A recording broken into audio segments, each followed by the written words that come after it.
In the search for top UFO cases, skeptics will often ask why there aren't better UFO photos available.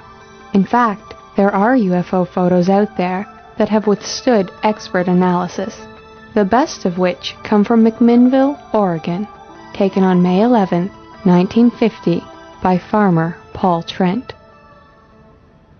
By analyzing the two photos, it was possible to determine where he stood, where Mr. Trent stood when he took the two photos, to within accuracy of a foot or so. And so if you imagine looking down from above, you can plot where he was standing and where the sighting lines went out. And they said that this object moved to the left, moved southward as they're looking towards the west. It moved slightly between pictures.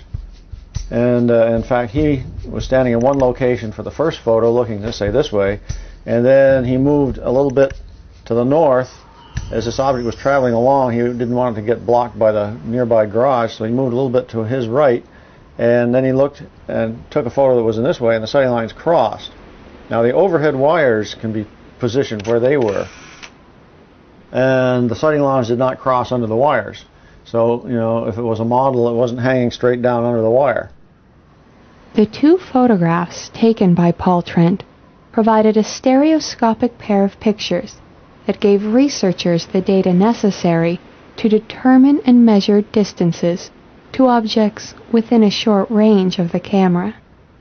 His altitude, or the altitude of the camera, also dropped by about a foot. So not only do you have a horizontal triangulation method, but you have a vertical triangulation method. Now when you combine those two methods of distance determination, you can determine the distance to every short-range object in those photos. And the UFO model, if that's what it was, does not fit. It is not at the close range of those overhead wires that are about 15 feet away from the camera. They don't fit the locations and distance of the garage or the house, or the trees that were several hundred feet away in the background. There's no indication that they actually, that this was a hoax. That the indications are totally that they actually saw some object flying past their farm and took two photographs of it. In the 1960s, the U.S. Air Force contracted an outside scientific study of UFOs to be conducted by the University of Colorado.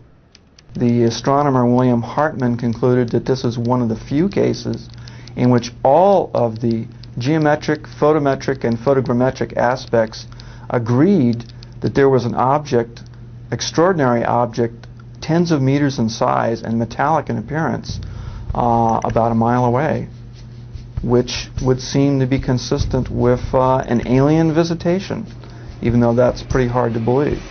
Hard to believe? Perhaps. But in the McMinnville case, it's hard to escape the conclusion that a picture really is worth 1,000 words.